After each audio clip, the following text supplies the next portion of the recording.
हर किस्म के रूहानी जिस्मानी मसाइल और वज़ाइफ के लिए पीर इकबाल कुरैशी चैनल को सब्सक्राइब करें। नहमदुहु व नुसल्ली व नुसल्लिमु अला रसूलिहिल करीम, अम्मा बादु फ़ाऊज़ु बिल्लाहि मिनश शैतानिर रजीम, बिस्मिल्लाहिर रहमानिर रहीम।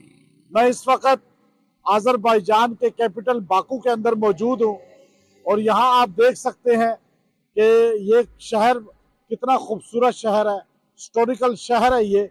और आप इसका ये बीच है, सामने समंदर है। इस समंदर का नाम सी खज़र है, यानी खज़र अलैहिस्सलाम के नाम से मंसूब किया हुआ है। और काज़किस्तान, तुर्की और दीगर मुल्क इसके बॉर्डर पे लगते हैं समुद्री हदूद में। और ये माशाल्लाह बाकू जो है ये एक तारीख़ी शहर है और यहाँ पर तारीख़ जो है बताती है कि यहाँ क़ब्ल मसीह में भी आसार थे और यहाँ इंसान बसते थे। फारिस ज़रतश्त जो फारिस का बहुत बड़ा एक मज़हब था और उसका बानी था, वो यहाँ पर जो है उसके अक्सर फ़ारसी मज़हब के लोग यहाँ रिहाइश पजीर रहे।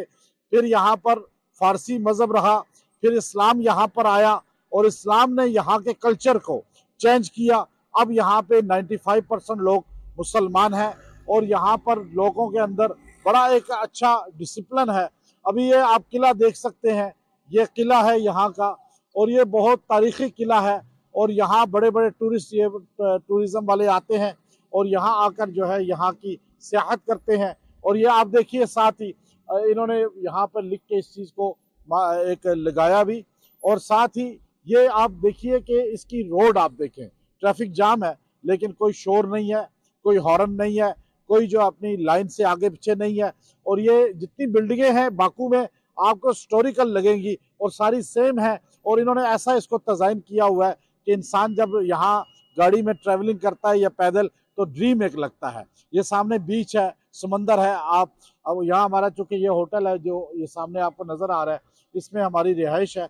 यहाँ पर जो है बहुत अच्छा एक इंसान को सुकून मिलता है और खाने ख़ास तौर पे इनके जो है ऑयली नहीं है। तो यहाँ ये आप जो बिल्डिंग देख रहे हैं ये किला नमा, इसकी बैक साइड पे ये ओल्ड सिटी है, ओल्ड सिटी यहाँ का। और ये बहुत ही इन्होंने जो है इसको खूबसूरत किया हुआ है और इंसान आके इनके कल्चर को देखता है कि ये ओल्ड सिटी जो है ये यहाँ पर हर जगह उन्होंने अपना सकाफत को, अपने कल्चर को आम किया हुआ है। और ये बस आपको नज़र आ रही है सामने, ये इनके जो है ये आप बस को देखिए कि ये इसके पैसेंजर उठाती है, लेकिन यहाँ की लोकल बस भी है माशाल्लाह, इतनी प्यारी और अच्छा इन्होंने। ये मुल्क जो है डेवलप है और यहाँ की आवाम बड़ी शऊर वाली है और बहुत सुकून वाली है और हुक्मरान भी अच्छे हैं। तो इसलिए हमें ये सोचना चाहिए कि हम अपने मुल्क के अंदर भी कल्चर को आम करें कि बर्दाश्त पैदा हो, सुकून पैदा हो और आपस में इत्तेहाद हो। और हमें पूरी दुनिया के अंदर मुसलमान और इस्लाम के तर्जुमान बन के जाना चाहिए। अल्लाह रब्बुल इज़्ज़त हमें इस्लाम पर अमल की तौफीक अता फरमाए। व आखिर दावाना अनिल हम्दुलिल्लाहि रब्बिल आलमीन।